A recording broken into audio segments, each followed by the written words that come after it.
Assalamualaikum warahmatullahi wabarakatuh. Perkenalkan, nama saya Rizky Bintang Fadilah, NPM 247826062. Dan pada pertemuan kali ini, pada video kali ini saya akan membuat video hands-on tentang mata kuliah analisis ilmu data praktikum ke-8. Jadi topiknya kali ini adalah exploratory data analisis ya, atau biasa disingkat EDA. Jadi saya akan menjelaskan tahapan-tahapannya.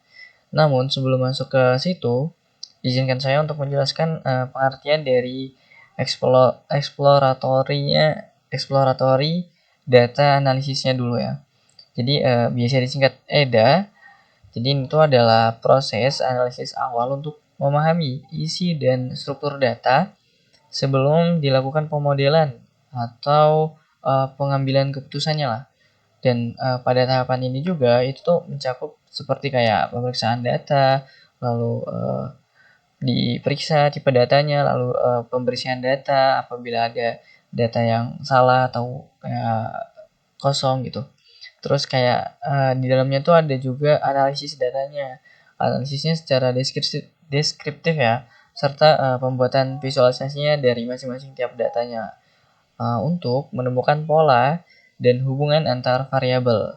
Jadi EDA ini ya membantu memastikan kualitas datanya sekaligus memberikan wawasan nih, wawasan awal yang bermakna lah. Apa ya? Jadinya kita punya gambaran tentang isi data ke dalamnya gitu.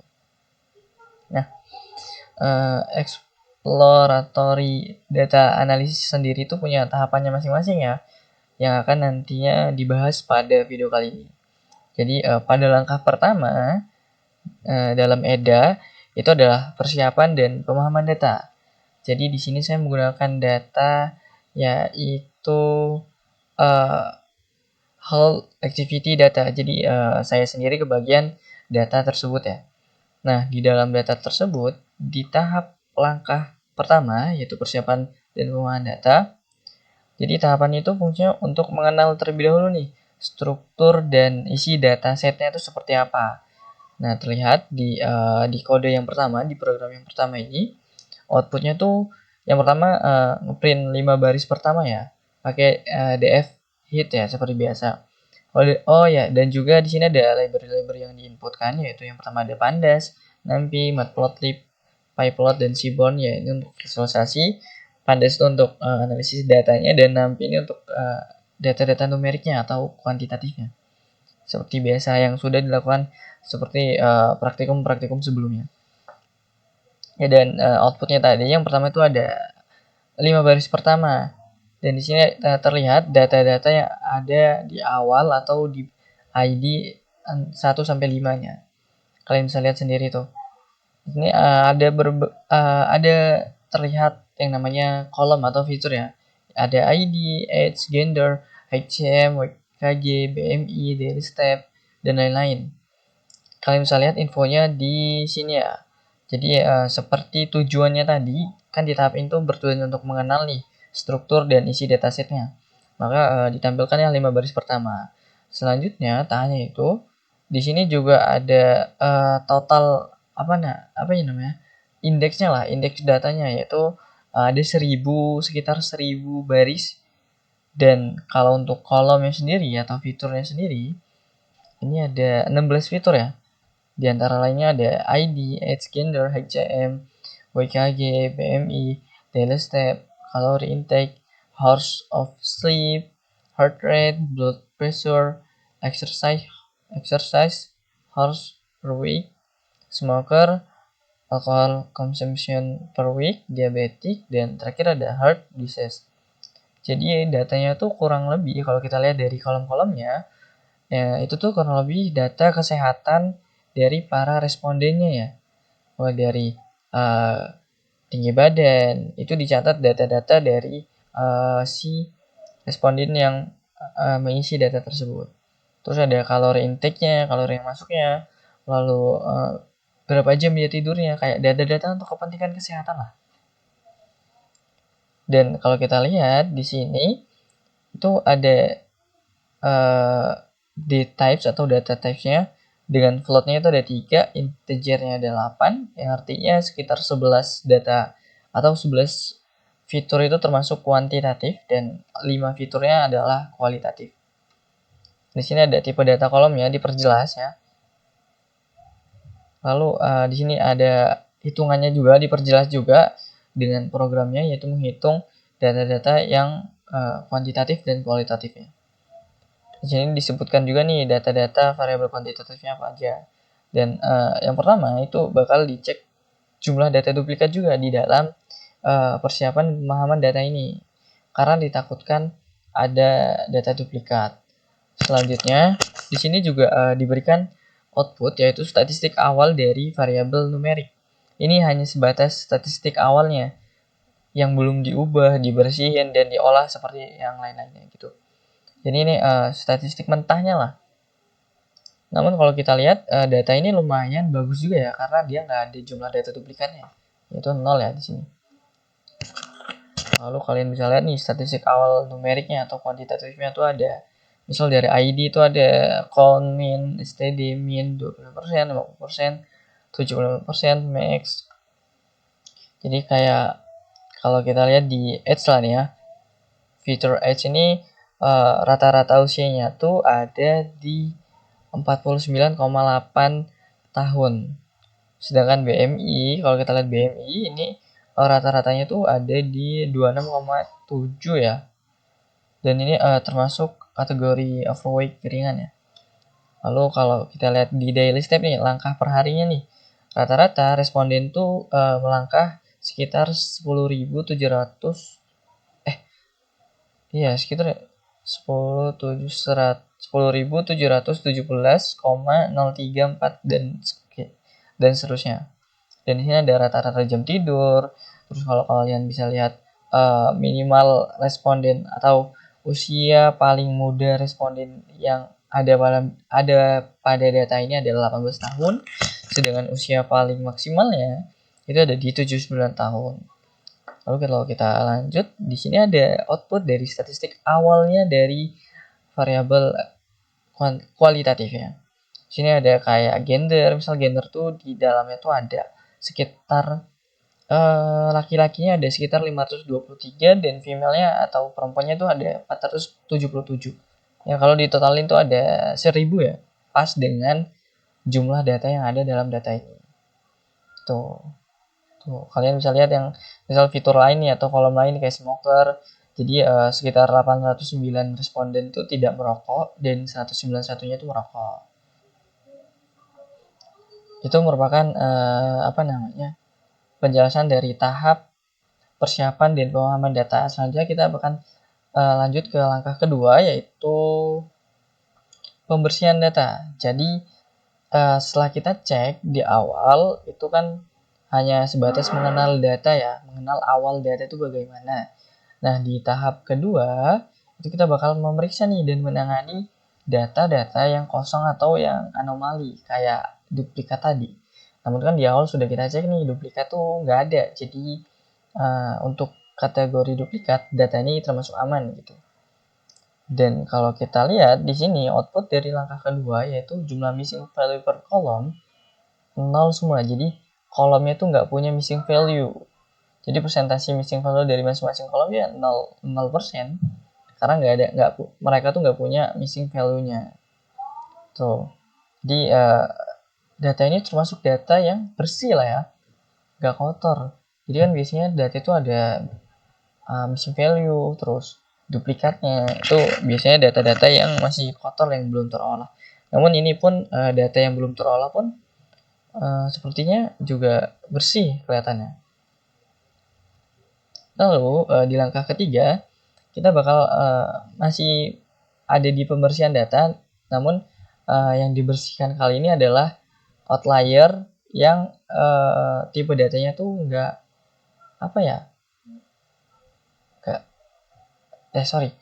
mendeteksi outlier pada masing-masing fiturnya. Jadi kalau ada fitur yang terdapat outlier itu mungkin bisa dibersihkan gitu. Jadi datanya nggak terlalu gede jatuhnya dan menghemat lah gitu, ringan.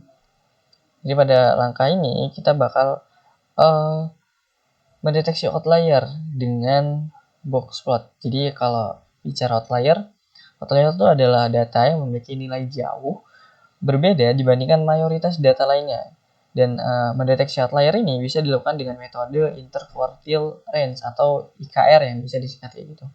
Dan visualisasi box plot. Jadi di sini ada di outputnya. Kalau kita lihat gambar di sini tuh menunjukkan box plot untuk mendeteksi outlier pada seluruh variabel numerik ya. Kayak ID, age, HCM, WKG, dan lain-lainnya.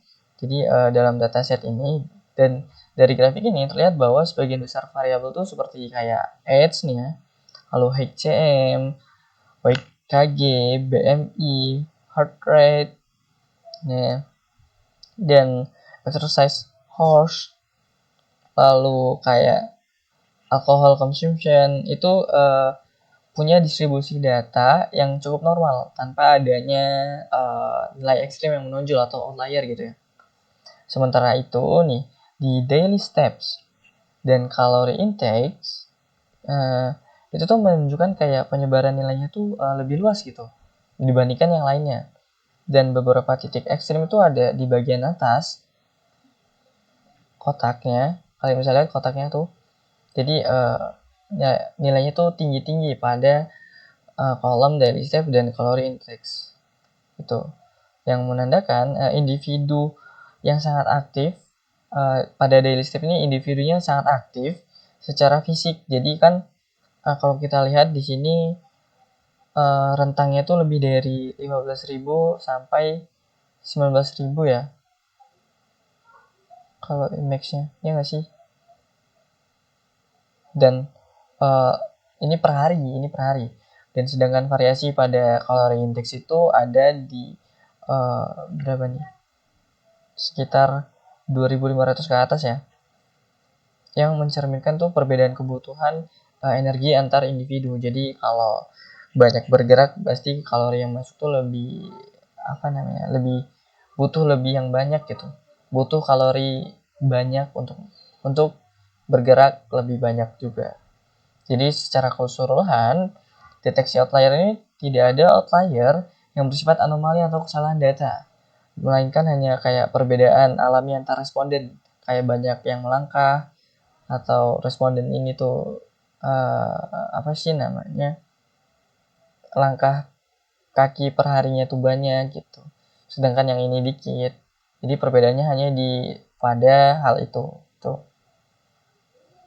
Dan sini ada hitungan tabelnya juga jumlah outlier per kolom ya, 000 semua. Jadi ini ada before after pembersihan 1000 baris, tetap 1000 baris karena ya dari awal udah bersih datanya. Lalu masuk ke langkah keempat, statistik deskriptif. Jadi di tahap ini tujuan tuh untuk mengetahui gambaran umum populasi berdasarkan rata-rata dan distribusinya. Kalau kita lihat di output yang pertama yaitu ada dari statistik deskriptif numerik. Jadi ini nggak ada yang berubah ya dari statistik awal karena datanya tadi kan udah bersih kan, otomatis nggak ada yang dirubah dari jumlah isi datasetnya nggak ada yang berubah. Jadi kemungkinan statistik deskriptif awal numerik dan ini sekarang ini itu sama. Kalau kita lihat tabel ini tuh menampilkan kayak gambaran umumnya, misal kayak rata-rata dari variabel ini tuh berapa, lalu minimal dari variabel itu berapa. Kalau kita lihat di sini mungkin di heart rate atau detak jantungnya ya. Jadi maksimal detak jantung yang ada pada responden itu sekitar 119 ya, cukup tinggi sepertinya. Kalau paling rendahnya itu ada di 50 heart rate. Jadi mungkin ini normal ya atau tidak sih, tidak tahu juga. Kalau ini ada waktu rata-rata responden untuk tidur itu sekitar 10 jam paling lama dan paling dikit tuh ada 4 jam. Wah, ini sangat-sangat memprihatinkan tentunya ya kalau manusia yang tidur nggak sampai 8 jam dan begadang terus kerjanya. Ini sungguh-sungguh sangat disayangkan karena bisa merusak kesehatan dia sendiri gitu, nggak sehat lah. Lalu di sini ada apa namanya nilai tengahnya atau rata-ratanya yaitu sekitar 6 jam. Jadi rata-rata responden pada datanya itu tidurnya ada di 6 jam. Gitu. Lalu selanjutnya kita bakal pindah ke statistik deskriptif yang kategorikal ya. Jadi di sini dia tuh memberikan gambaran umum tentang variabel yang kualitatif. Jadi variabel kualitatifnya dikasih gambaran nih kayak misal di blood pressure. Blood pressure ini kalau nggak salah tuh tekanan darah. Jadi orang-orang yang punya tekanan darah itu kira-kira sekitar kayak misalnya yang punya tekanan darah 118/83 itu ada 4 responden dan 9,/88 itu ada 4 responden dan seterusnya. Kalau kita lihat di sini itu ada diabetik, yang artinya orang yang menderita diabetes pada datanya itu ada sekitar 155 orang, sedangkan 845-nya itu tidak menderita diabetes ya. Nah, di sini ada ininya juga apa namanya? Distribusi ID-nya. Jadi pada distribusi ID ini itu kita lihat penyebarannya itu merata ya, karena kan ID ini hanya tanda pengenal untuk apa sih namanya masing-masing data dari 0 sampai 999. Artinya ya ada semua data itu karena lengkap kan tadi sudah kita analisis dan bersihkan juga.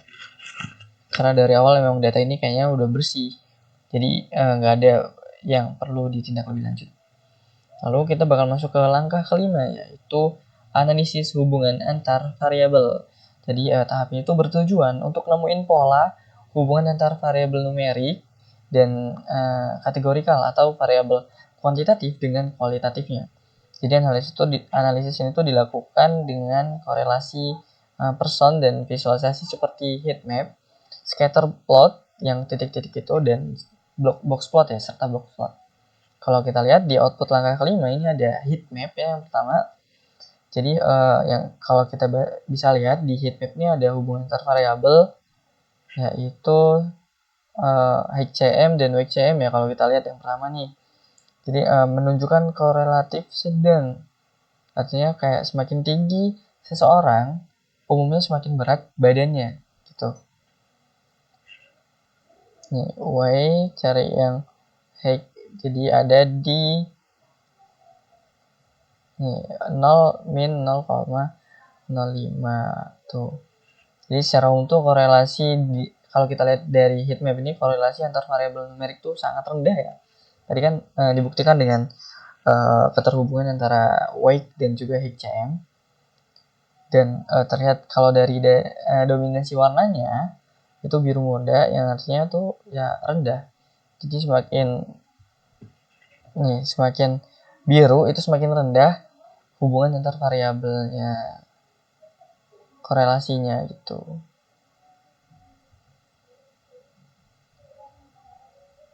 Lalu kalau kita lihat di variabel WKG dan BMI ini itu juga mana nih? BMI itu ini korelasinya positif ya. Positifnya sedang nggak? Ya kan sedang, antara sini sedang lah ya kita hitungannya. Karena berat badan tuh ya emang berpengaruh langsung terhadap nilai BMI-nya gitu. Lalu kita lihat dari variabel lain kayak daily state, calories intake, lalu hours of sleep, dan alcohol consumption per week itu nggak menunjukkan hubungan kuat antar variabel lain gitu. Menandakan tiap faktor tuh relatif berdiri sendiri. Dan kesimpulannya pada heatmap tuh nggak ada multikoliniaritas tinggi sehingga semua variabel tuh bisa dipertahankan untuk analisis lanjutan. Nah, selanjutnya ini ada scatter plot dari ID dan juga age. Jadi kalau dari visualisasi ini kita tuh bisa baca bahwa titik data tuh tersebar acak tanpa pola tertentu yang nunjukin bahwa hubungan antara ID dan age itu nggak ada. Jadi menunjukkan tidak ada hubungan antara ID dan age. Ya, karena wajar, karena ID itu fungsinya ya untuk sebagai identifikasi unik dan bukan variabel yang menggambarkan kayak karakteristik individu dari seorang responden gitu. Jadi kayak kesimpulannya tuh dari scatterplot ini, ID itu nggak memiliki hubungan statistik dengan usia atau variabel lainnya. Lalu selanjutnya itu ada boxplot, visualisasi boxplot dari ID berdasarkan kategori gender. Jadi dari visualisasi ini kita bisa lihat bahwa distribusi nilai ID untuk kategori male dan female itu kelihatannya mirip ya, tuh. Dengan median dan nilai rentangnya tuh sama. Dan artinya pembagian data itu berdasarkan gender tuh dilakukan secara acak dan merata dia. Soalnya kan sama nih nilai tengahnya. Kalau kita tarik kesimpulannya bahwa tidak ada perbedaan atau hubungan signifikan antara ID dan gender itu karena nggak menggambarkan karakteristiknya tadi, dan ini hanya menjumlahkan male dan female-nya berapa. Itu merupakan langkah 5, yaitu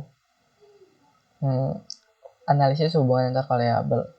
Selanjutnya kita bakal masuk ke langkah ke-6, visualisasi dan interpretasi akhir. Jadi tahap itu bakal menyajikan 3 grafik utama hasil eksplorasi yang ada dalam ini untuk memberikan pemahaman visualisasi terhadap datasetnya. Mungkin kita bedah lebih lanjut ya di langkah ke-6 ini, visualisasi utama yang ada pada data ini. Jadi mungkin yang pertama itu ada distribusi ID. Jadi ini merupakan histogram ya. Histogram ini menunjukkan distribusi nilai variabel ID, dan interpretasinya itu grafik ini itu memperlihatkan bahwa nilai ID tersebar nih. Kalau kalian bisa lihat kan penuh nih, tersebar merata dari 0 hingga 1000. Jadi setiap data itu memiliki peluang yang sama lah untuk muncul. Hal ini wajar karena ID itu yang berfungsi sebagai penanda unik atau identifier atau identifikasi dari responden tadi dan tidak memiliki makna kayak analisis statistiknya. Tuh. Selanjutnya ini ada scatter plot ya. Tadi scatter plot antara ID dan juga age yang sudah saya jelaskan pada langkah kelima. Jadi kalau kita lihat di sini ini itu ada titik-titik data tersebar secara acak tanpa pola tertentu ya, karena acak nih ya. Hal itu nunjukin bahwa tidak ada hubungan atau korelasi antara ID dengan age atau usia tadi. Dengan demikian, ID itu ya tidak mempengaruhi age dan variabel ini tidak relevan untuk analisis hubungan antar variabel. Tuh. Selanjutnya itu ada ID berdasarkan kategori gender. Jadi di sini tuh ada visualisasi boxplot ID terhadap kategori gender tadi, male dan juga female ya, yang sudah ada di langkah kelima tadi.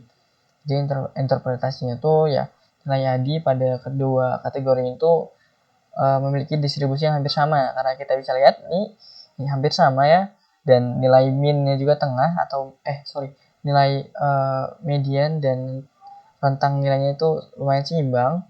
Jadi yang berarti datanya itu untuk ini berarti kayak data untuk male dan female-nya tuh dibagi secara acak ya, tanpa perbedaan signifikan, kayak kurang lebih sama lah berdasarkan ID. Jadi gender dan ID tidak memiliki hubungan langsung antar variabel. Nah, kesimpulannya dari hasil eksplorasi data ini kita dapat melihat pola umum, distribusi, dan hubungan antar variabel, dan langkah ini juga membantu memahami untuk karakteristik data sebelum digunakan untuk analisis atau pemodelan lebih lanjutnya. Itu kurang lebih seperti itu untuk video praktikum 8 analisis ilmu data kali ini. Saya minta maaf apabila banyak kekurangan dalam pembuatan videonya. Saya akhiri, wassalamualaikum warahmatullahi wabarakatuh.